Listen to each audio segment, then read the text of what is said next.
pangundur Mrisoto Kurawa hambang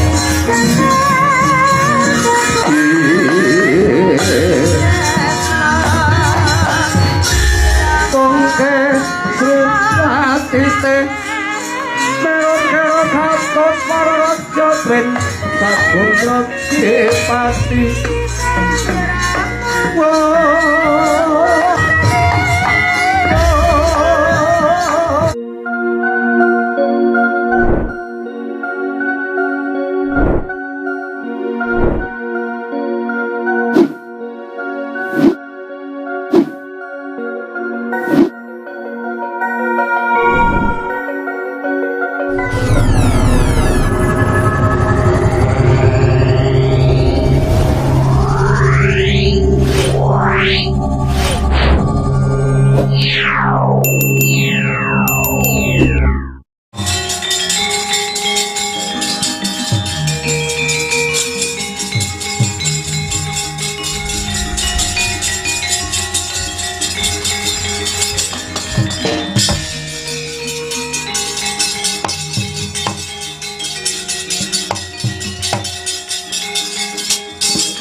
Jaka Slewah sing dadi tetengermu. Aku Nyai Jara ingkang bakal ngrumat kowe. Kowe uga bakal tak paringi tambahan jeneng ya kuwi Jara Sanda. Amarga ngempek eom saka jenengku ya kuwi Nyai Jara. Senadyan wujudmu ora lumrah nanging aku ngerti karepmu cah bagus. Lambemu wiwit mau jer klomat klamet merga kowe wiwit lair ora nyecep susune ibumu.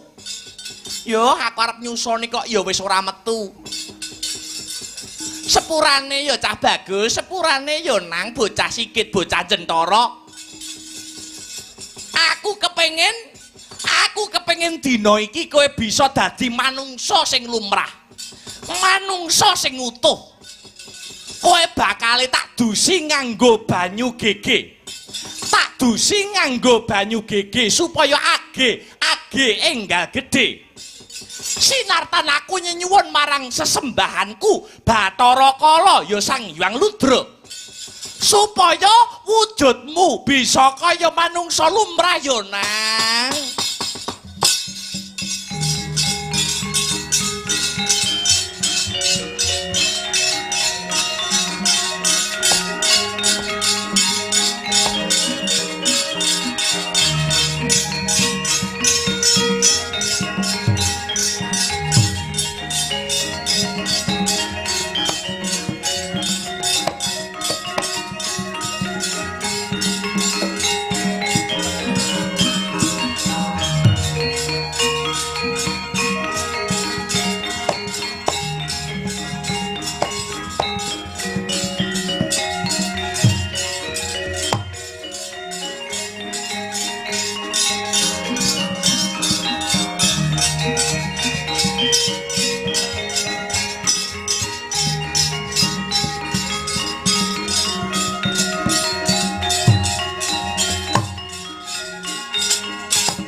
banyu keke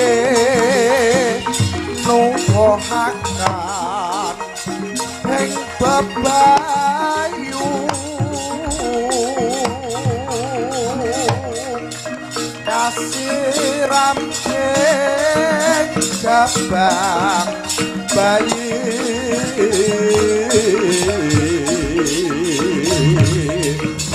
apresepi lan kalaku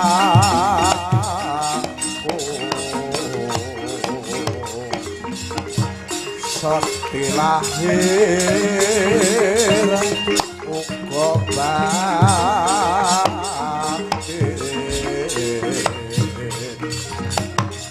kancare sang joro sando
pangsa pal kapal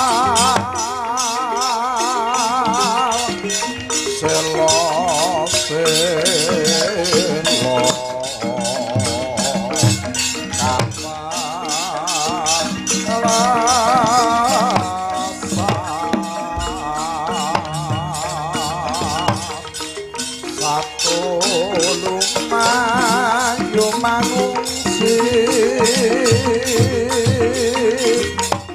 kagiat kanggo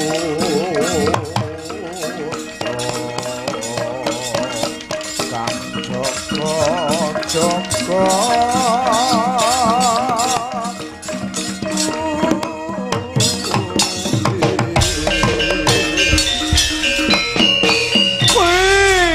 Alah ya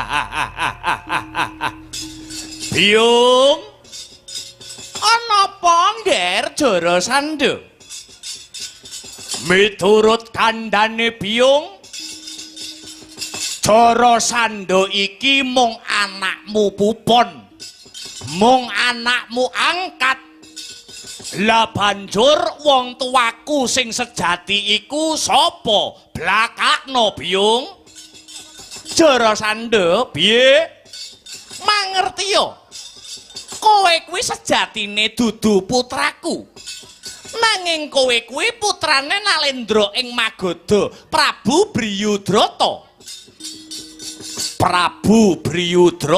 iya lho yen ngono aku iki sejatine anak ratu iya kowe kuwi putra Nalendra Jara Sanda ewadene ibumu cacah loro ya kuwi sesilih Retnadi lan Retnadati yen pancene aku kuwi anak ratu kenang apa aku kok ora mapan ana kraton malah mapan ana ing tengahing alas amarga biyen lairmu ora wujud manungsa lumrah lairmu mung wujud separo-separo lairmu mung wujud separo-separo satemah isin atine Prabu Briyudrata isin kalamun duweni anak sing mung separo-separo tumuli kowe dibuang ana ing tengahing alas kene ing pengajap kowe bisa tumekaning pati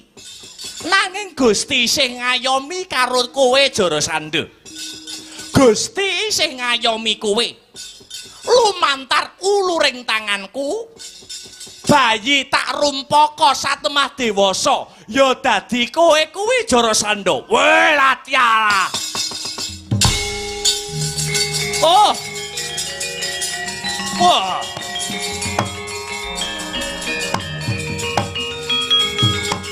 wah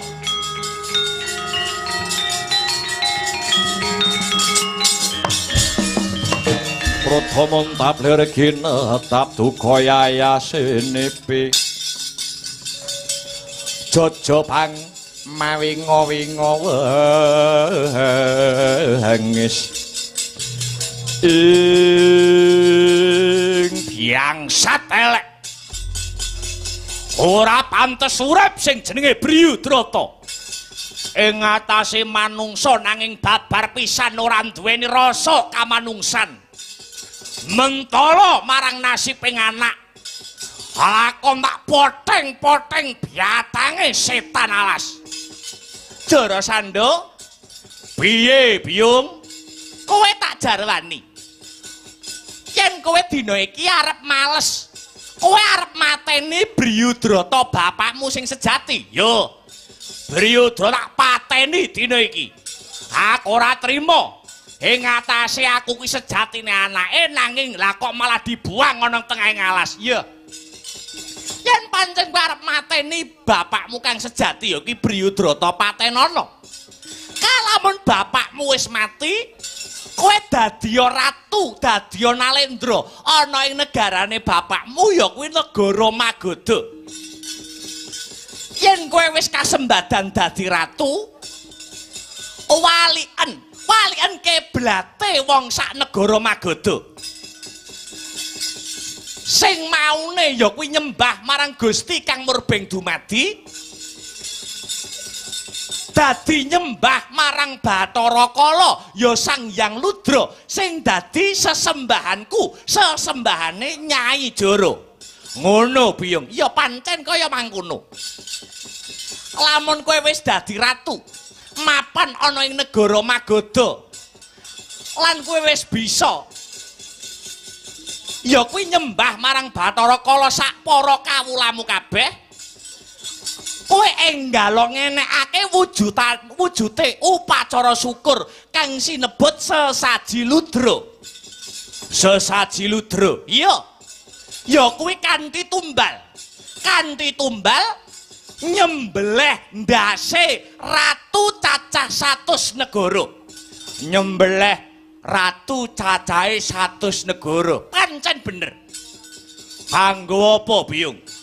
Ya kuwi kanggo nglanggengake supaya anggonmu dadi ratu mapan negara Magadha, supaya kuncara kang sarta langgeng Jarasandha. Ya, bakal tak estokake. Bakal tak estokake. Ndase ratu 100 negara kang wis kasembadan mbok beleh iki mengko konjokno marang ratu sesembahanmu lan sesembahane negara Magadha, ya kuwi Bathara Kala nang. Mestake dawuh Biyung, ak budal negara Magadha, ak patenane Priyudrata.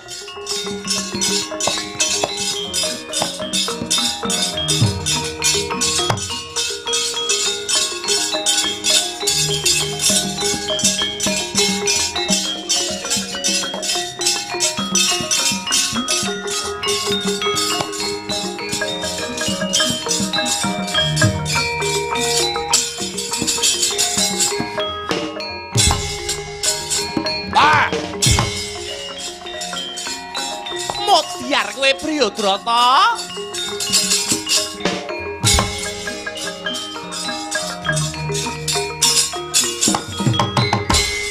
Priyudrata. Hei.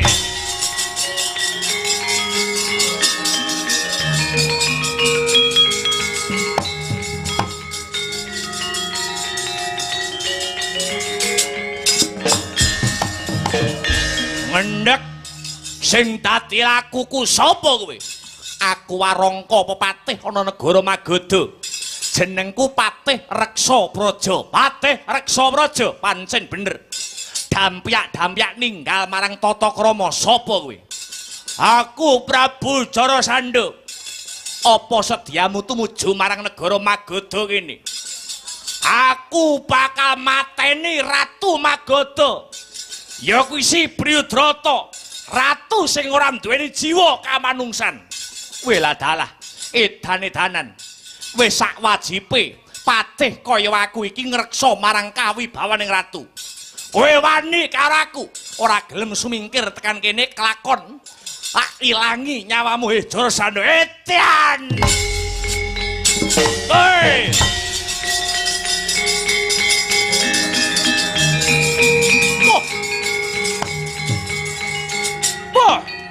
Ayo, Antomo, hey,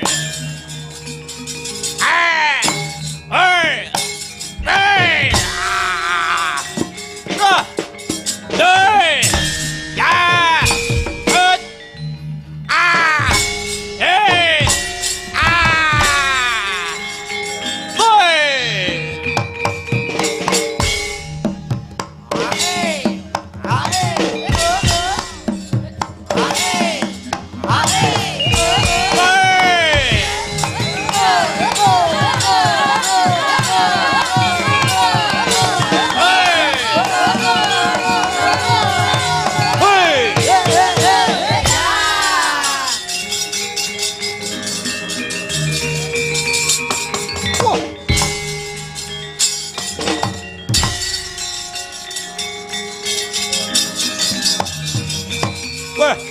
Sopo iki?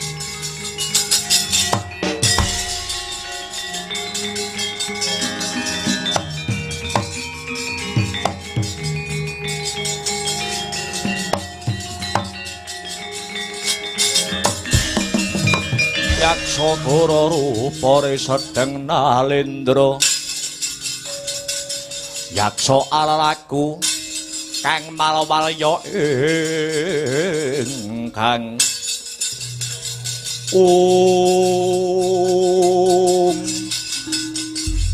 iki sapa iki? Wanuh-wani ngrusak marang katentremaning negara Magadha. Jenengku Jarasandha.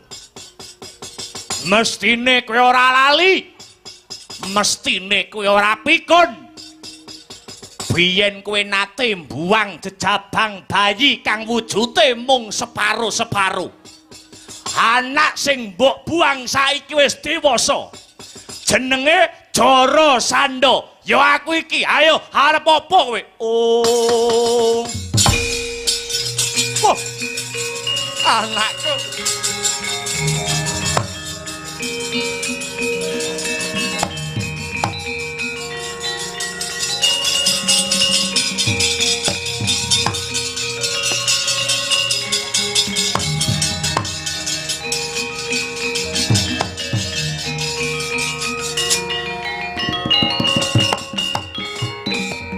Anakku wong bagus, anakku bocah sigit, pun Rama nyuwun aksama ya ngir, pun Rama banget ngunjukake rasa syukur marang purbaning Gusti awit anakku wis dewasa, kepara gagah prakosa prawireng yuda sentosa dada baumu.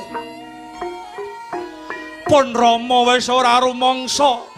Pun Rama wis rumangsa ora pantes dadi ratu. Ngendhaleni kendho kenceng ing negara. Awit aku ngrumangsani nata keluarga wae aku ora bisa. Mula kanggo srana panebusing dosaku, aku bakal lumengser saka negaraku Magoda. Tumuli kowe ndak wisuda dadi ratu mapan ana Magoda kene, Jara Sanda. Piye? Piye? Aku mbok kon dadi ratu iya. Ora susah ndadak kok perintah calone ratu ana negara Magoda kuwi ya aku iki. Nanging aku gelem dadi ratu ana negaramu negara Magoda. Aku gelem dadi ratu ana Magoda yen mbok wenehi pisungsum. Yen mbok wenehi pisungsum gumlundunging diasmu Priyutrata. Ayo. Yo.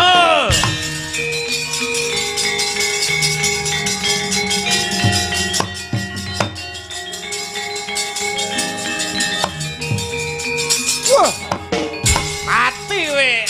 Ye. Ah. Ye. Ah. Biar. Ye.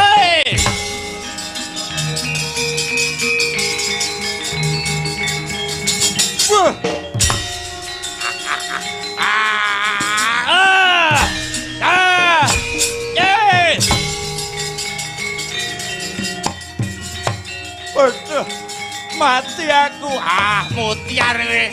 Ah.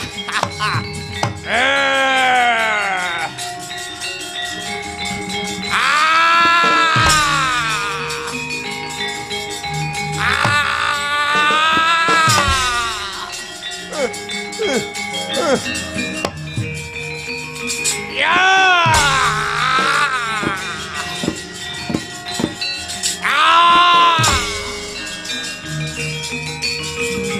Mutiar we. Jiwa manjing. Anggap apa kowe? Leh we.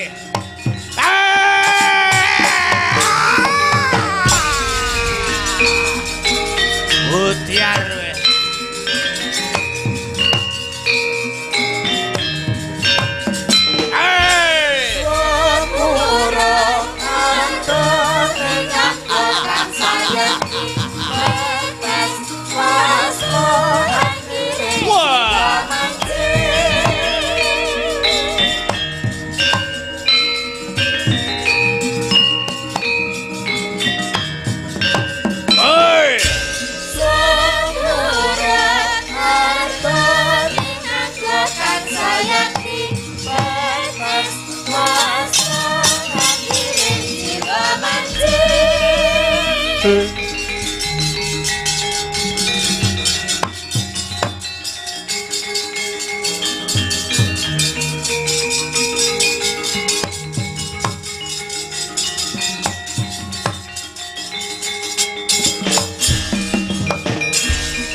biar kowe. Wong tuwa ora urus. Beset kulitmu dadi swalang-walang. Kulitmu sing wis tak beset-beset. Biakale tak dadekake tambur. Tambur mau tak jenengke tambur Kiai Gurnito. Tambur Kiai Gurnito mau bakal tak papanake ana Gunung Setyaka. Sapa wae sing bakal mlebu ana ing laladan Magoda. Tambur kuwi mau bakale muni dhewe tanpa tinabuh. Iki Ratu Anyar Prabu Jarasandha.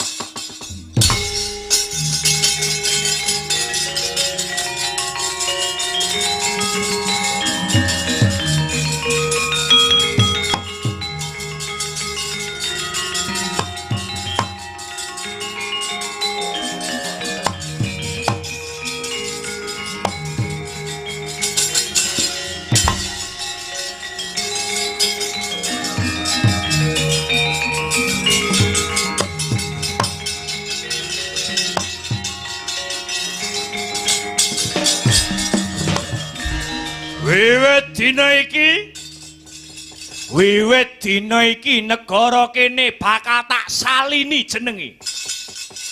Dudu negara Magoda nanging negara Giri Bajra, tegese kekuatan kang gegirisi. Manut welinge ibuku Nyai Jara, kabeh kawulaku ing negara Giri Bajra wiwit dina iki kudu nyembah marang Sang Hyang Ludra ya Sang Bathara Kala. Lan uga manut dawuh pangandikane Nyai Jara ibuku. Kanggo srana langgeng lan kuncarane anggonku dadi ratu mapan ana negara Giri Bajra kene. Wiwit dina iki aku kudu mbekakak utawa nyembelih ndase ratu 100 negara. Kinarya wujud bektiku marang Bathara Kala sesembahanku. Upacara sesaji kuwi kena winastan sesaji Ludra. Kanthi cara iki, kanthi caraku nganakake sesaji Ludra, Jarasandha bakal bisa ngrangsang bumi.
Prataruna hangutiya sanes karana prasane ing dumati masuti ing karo kang ada gunane desane sabda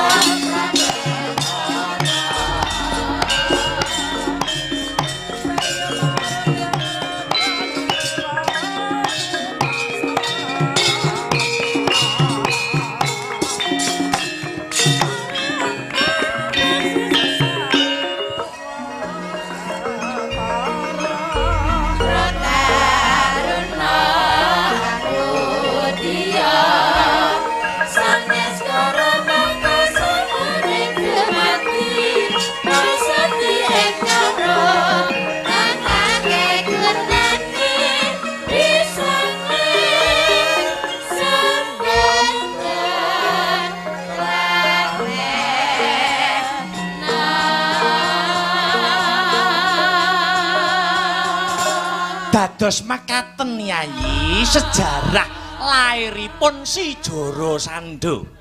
Dados menawi Si Joro Sando mboten dipun pejahi tartamtu badhe damel risak wonten Madyapada menika.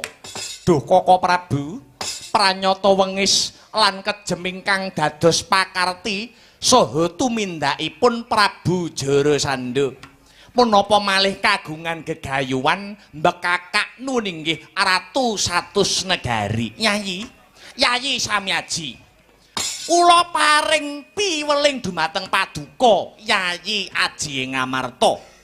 Menawi jengandika Yayi Aji Ngamarta mboten nyembadani syarat ingkang angka kalih lumadining sesaji Raja Suya. Syarat angka kalih nuwun inggih tumbal wujudipun ratu ingkang hambek nista, budine candala, ratu ingkang anggaduh watak angkara murka.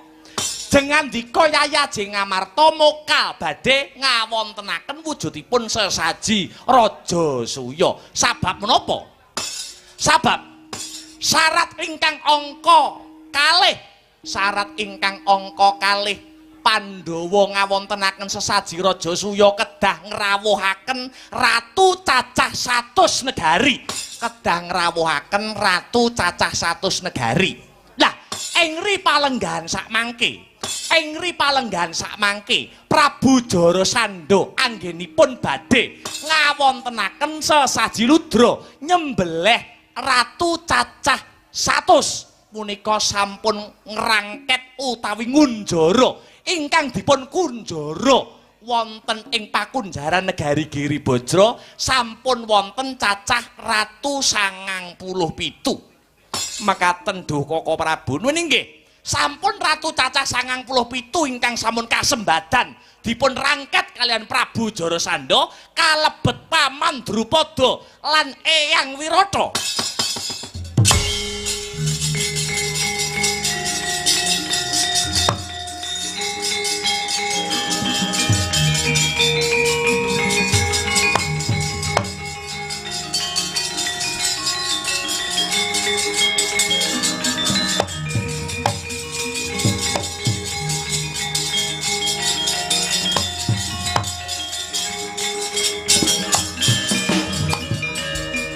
Pramara reh mangusamya ngambrengeng kadhe karonaning kaswasih ring marga Hamalatkung Are sang ganda mastrat maca lengleng lalu manguladi Surya mangrangsang wayah Surya mangrangsang wayah Umya samara mayanto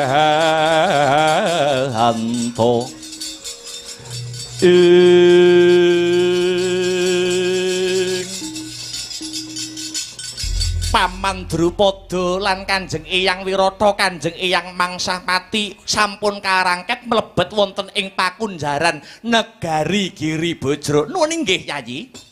Dados tangih paduka Yayi Aji Ngamarta iso ngrawuhke ratu 100 negara.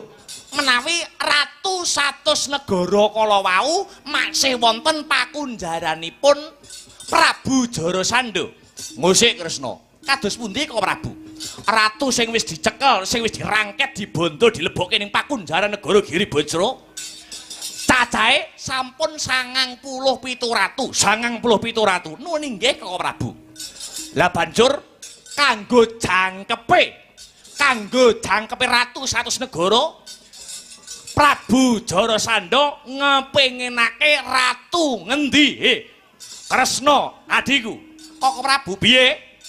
Kagem jangkepipun ratu cacah 100 negari mugi kawuningan.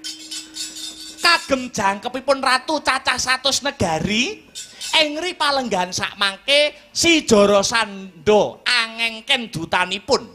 Kagem jangkepipun Ratu 3 kala wau nuwun inggih ingkang angka 1 Yayi Aji Ngamarta, angka 2 panjenenganing sun pribadi, angka 3 jengandika Koko Prabu Baladewa edan aku melu wetungan Kresna. Nuwun inggih, panjenengan nggih kalebet ratu rangketan. Edan-edanan. Lajeng menika kedah kados pundi Dunjeng Koko Prabu Yayi? Gusti sampun paring pituduh kang sarta pepadang. Menawi Jarasandha sak antekipun kedah dipun tumpes. Nuwun inggih, sawerga ngasirah janma mangsa barenga Koko Prabu amrih prayoganing lampah. Nuwun inggih. Kula anggadahi gagasan kula anggadahi. Nuwun inggih punika ati kula sampun dugamana menawi setitik wanci malih prajuritipun Jarasandha badhe dumugi wonten ing tapel wates negari Ngamarta. Nuwun inggih. Lah lajeng kersa paduka Werkudara lan paduka Koko Prabu Baladewa. Wah, jlitheng Kresna kakangku kepiye? Piye Kresna? Kowe Yayi Werkudara lan jengandika Koko Prabu Mandura Koko Prabu Baladewa. Kula utus dinten sakmangke manunggalaken barisan. Prajurit Ngamarta, prajurit Dwaramati, prajurit Mandura kudu manunggal dadi sawiji. Ngadepi prajurit saking negari Giri Bajra. Nuwun inggih, wadya balanipun Prabu Jarasandha ingkang sakmangke badhe tumeking wonten ing tapel wates negara Ngamarta. Ya. Jarasandha patenan dhewe. Prajurite Jarasandha sawa tak dadakane Kresna. Nuwun inggih, ngestaken dawuh Koko Prabu. Koko Prabu kados pundi Yayi? Mugi antuk pangasih. Mugi antuk pangasih saking Gusti ingkang Maha Asih. Prakawis babakan syarat sarana utawi pitukon lumadining sesaji Rajasuya badhe kula borongaken sawetahipun dumateng Jeng Koko Prabu ing Dwarawati. Mugi-mugi kanthi niat, mugi-mugi kanthi karekat, kanthi niat ingkang suci, niat ingkang luhur anggenipun para Pandhawa badhe ngawontenaken upacara syukur sesaji Rajasuya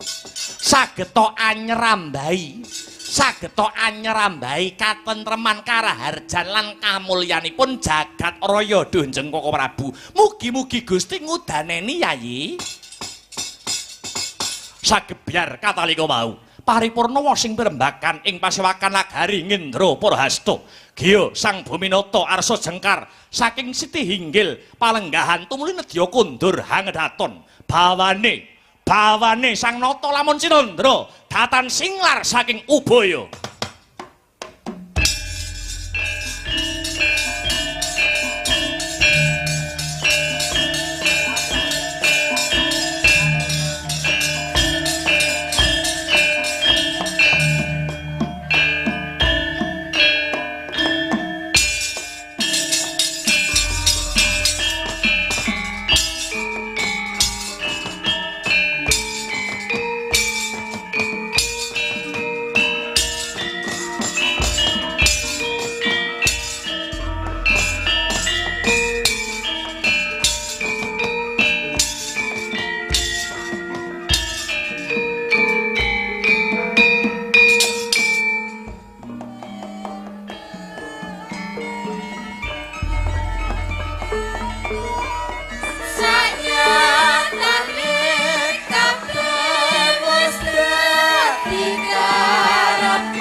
Ora ngoko kasar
Lenga matra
Subhanallah walhamdulillah wala ilaha illallah wallahu akbar. Nduk anakku sing setinik-tinik, anakku bocah ayu, anakku bocah manis limbuk. Ana dawuhmu apa mak nimbali marang anakmu aku? Leren sedelo nganggo ambekan luwih dhisik ya nok, mangkono ya mak. Perkara lakon kena ditutuke sak rampunge limbukan, nggih. Ning sing luwih baku, sing luwih wigati, Bengi iki ayuh awake dhewe ngaturake apa to wigatine aku karo kowe sowan tinimbalan. Ngono ya, Mak. Angka sepisan? Ya. Ora lali ayo tak gandeng tanganmu sing tengen, Nduk. Heeh. Bareng-bareng ya kuwi ngucapake lan ngungkapake rasa puja lan puji syukur kang jero. Heeh. Kon njuk marang Gusti ingkang murebeng dumadi Allah Subhanahu wa taala Tuhan yang Maha Esa Hyang Widiwase. Ngono ya, Mak.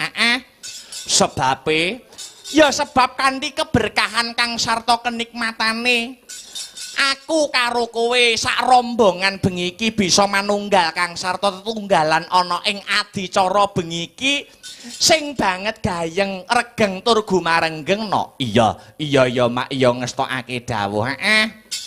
Lah banjur bengi iki janjane mengeti adicara apa? Kok wiwit sore katon leh sayuk, wiwit sore katon leh rame. Ngene ya no anakku bocah ayu. Bengi iki adicarane ya kuwi tidak lain dan tidak bukan. Heeh. Ya kuwi mengeti Hari Korpri. Ngono. Hari Korpri ke-54. Ngono ya, Mak. Senadyan Hari Korpri kuwi janjane ana ing sasi Desember, nanging iki menyongsong. Ngono ya, Mak. Merga bengi iki adicarane ora mung Hari Korpri wae kok, Nduk. Ngono. Lah banjur adicarane sakliyane Hari Korpri apa wae, Mak. Iki ya kuwi salah satu event unggulan. Ngono. Ya kuwi selain Hari Korpri bengi iki uga masih dalam rangkaian benang merah Mojo Festival. Mojo Festival. Lan uga bengi iki uga mengeti adicara Hari Wayang Nasional utawa Hari Wayang Dunia. Ngono ya, Mak. Bulan November bulannya wayang. Pancen bener kaya mangkono. Iya. Mula aku karo Biyung wis sak trepe wis sak pantese lamun ngaturake panuwun ingkang tanpa pepindhan mengucapkan terima kasih yang sangat banyak ya, Mak. Pancen bener kaya mangkono. Ngaturake panuwun ingkang tanpa upama. Kunjuk marang sapa wae. Ya kuwi marang pepundhenku ya ibuku dhewe wali kota, Ibu Wali Kota. Ibu Wali Kota Mojokerto. Pinaringan asma nuwun inggih menika pepundhen kula Ibu Hajah Ika Puspitasari sarjana ekonomi. Utawa sapaan akrabe ning Ita. Ngono ya, Mak. Iya. Ngaturake panuwun marang panjenengane. Sekalian ya kuwi wakil wali kota. Sapaan akrabe ya kuwi Cak Sandino. Iya. Lan uga ngaturake panuwun terima kasih yang sangat banyak ndak konjokake ya kuwi kanggo seluruh panitia. Kanggo panitia kabeh wae. Sing ora iso ndak sebutake siji mbaka siji. Sing wis ikut andil ya kuwi atas terselenggaranya utawa lumadining adicara wayang kulit ana ing bengi iki no. Mangkono ya, Mak. Nggih. Alhamdulillah wa syukurillah aku karo Biyung iso njembarke serawung, jembarke tali silaturahmi, ngraketake rasa paseduluran karo panjenengane ibune awake dhewe ning Ita. Kang sarta seluruh para warga masyarakat ing Laladan Mojokerto ya, Mak. Pancen kaya mangkono no. Iki hitungane dadak. Hitungane dadak. Ora ana sewulan anggone ning Ita paring dawuh marang awake dhewe lumantar panitia. Ngono ya, Mak. Lumantar panjenengane pepundhenku ya kuwi Mas Kukun Triyoga. Ngono. Awake dhewe iso marak sowan rene. Ngono. Janjane awake dhewe sowan ana ing Taman Bahari Majapahit bengi iki. Kuwi kandidate ana 3 dalang no. 3 dalang. Ana dalang 3 kandidate. Ning alhamdulillah, heeh. Saka tresnane nuwun inggih punika pepundhenku Ibu Walikota, awake dhewe sing ketiban sampur kinen paring lelipur, heeh. Ana ing Taman Bahari Majapahit Mojokerto. Kabeh kuwi saka rasa welas asih, rasa tresnane lair kang sarta batin ning Ita. Ya kuwi kanggo awake dhewe sak kanca Sanggar Seni Astabrata mijil saka Kutha Angin Kadipaten Nganjuk. Iya ya Mak, iya ngestokake dawuh, ngaturake panuwun. Heeh. Pancen wis terkenal kondang umandang. Ya kuwi kekundangane ibune awake dhewe Ibu Walikota ning Ita. Heeh. Anggone wiwit periode pertama nganti tekan periode kedua iki ya kuwi kondang seneng memberikan hiburan kanggo para warga masyarakat kota Mojokerto ya Mak. Pancen mangkono senengane Ibu Walikota kuwi paring dana rasa. Dana rasa. Dana kuwi weweh rasa wis ngarani. Heeh, nyenengke rasane wong akeh. Heeh. Utamane rasane ya kuwi para kawula, para bebrayan agung, para warga masyarakat ana ing kota Mojokerto. Pancen kaya mangkono no. Dadi iki termasuk bengi iki mengeti event unggulan Mojo Festival. Ana ora mung ya kuwi Mojo Festival wae kok, Nduk. Oh ngono. Event unggulan kang mapan ana ing kota Mojokerto kuwi ana pirang-pirang. Mangkono ya, Mak. Ya kuwi ana 7, Mojo 7. Antara lain event unggulane ya kuwi 1 Mojo Tirta. Ya kuwi umbul donga peringatan Hari Air Sedunia. Kuwi peringatane ana ing Hari Air Sedunia no. Oh ngono. Lah banjur event unggulan angka 2 ya kuwi Mojo Bangkit. Oh ngono. Kuwi acarane kirab budaya. Kuwi termasuk rangkaian peringatan HUT Kota Mojokerto. Ngono. Ana uga ya kuwi Mojo Shop Fiesta.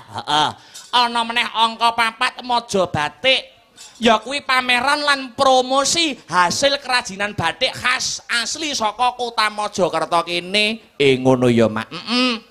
Sak banjure event unggulan ya kuwi ana Mojo Festival. Oh ngono. Sing kaya bengi iki sedang berlangsung, kaya bengi iki adicarane ya kuwi wayangan gelar-kelir nggantung gong.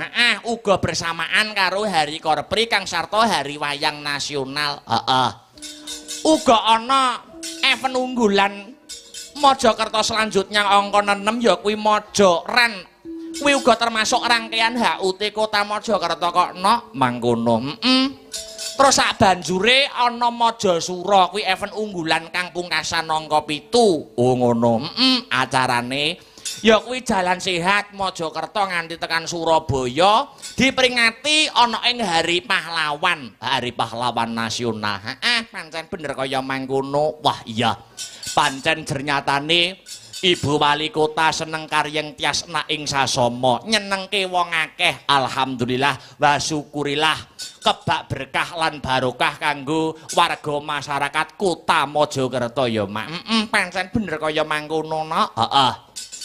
Bagune bengi iki awake dhewe ora iso ngaturke apa-apa, sing baku mung ndedonga no. Ndonga.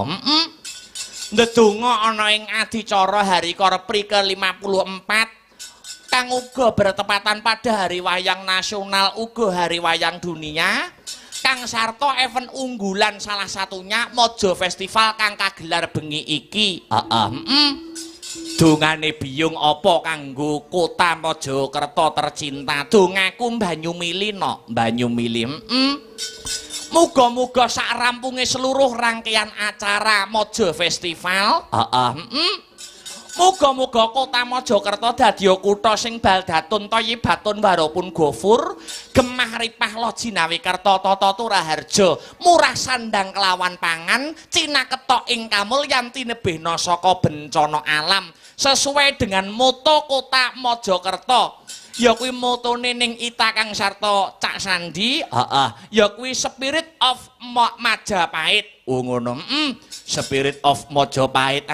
Ya kuwi masyarakat kuat, kesejahteraan meningkat. Amin amin amin ya robbal alamin. Hasbunallah wa ni'mal wakil.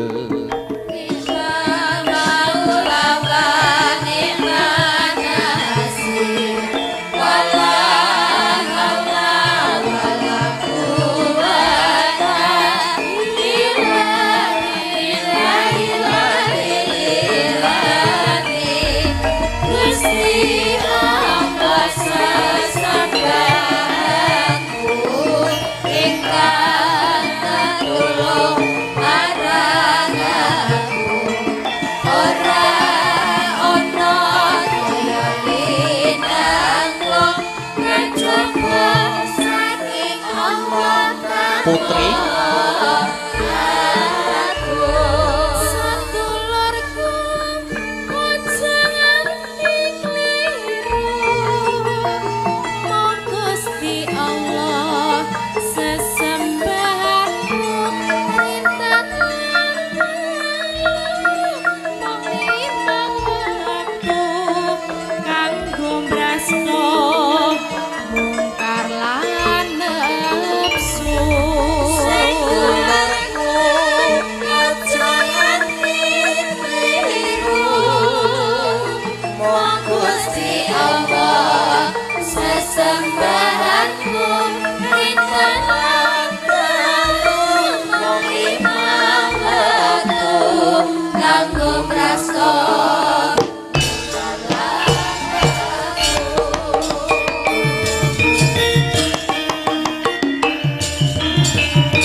Dulurku aja nganti kliru, mong Gusti Allah sesembahanmu rintan wandalu, mong limang waktu kanggo brasta mungkar lan nafsu. sareng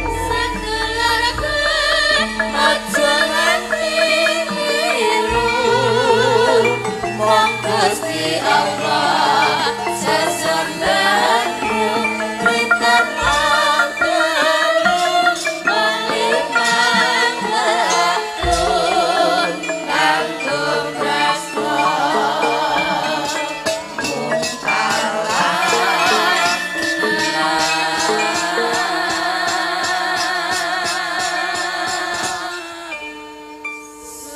dadi Ibu Wali Kota ya kuwi ning Ita Kang Sarta Cak Sandi wis 2 periode kene.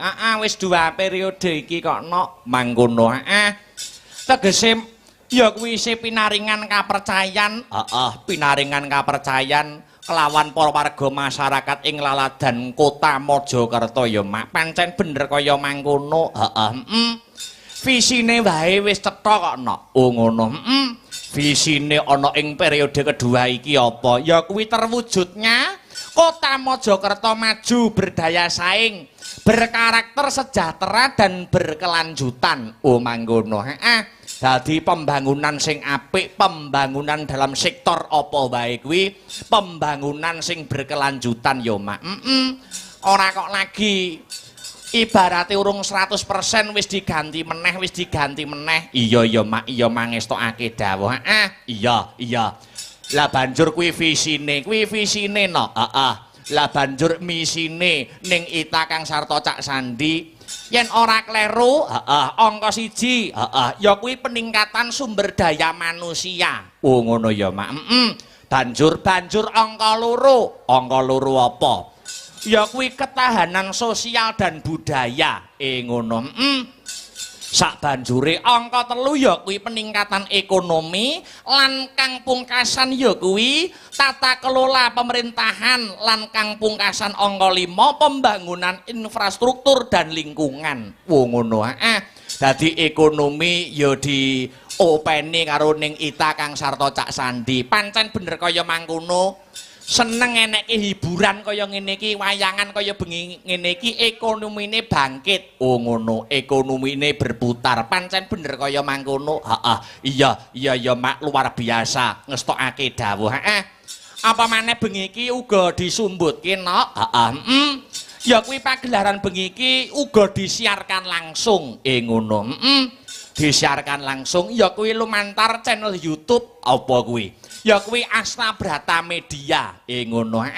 Dadi sing kepareng ya kuwi ora bisa rawuh bengi iki, ora bisa rawuh ana ing TKP utawa lokasi, iso memonitor lumantar channel YouTube, ya kuwi channel YouTube awake dhewe ya kuwi Asta Brata Media. Iya mak, ya ngestokake dawuh.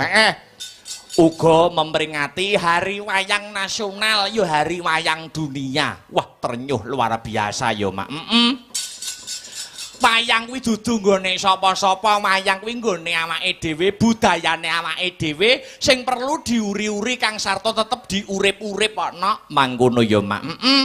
Apa maneh wayang kuwi wis ya kuwi diakui dunia lumantar UNESCO. Lumantar UNESCO tahun 2003 ya kuwi menjadi karya agung budaya dunia. Ngono ya mak. Mula wis sak pantese wis sak trepe lamun diadani Hari Wayang Nasional utawa Hari Wayang Dunia tiap tahunnya no. Wah iya mak, iya ternyuh ing atase kutane awake dhewe ora ngenekke Hari Wayang Nasional, malah kutane wong liya dudu kutane awake dhewe malah ngenekke no. Iya luar biasa untuk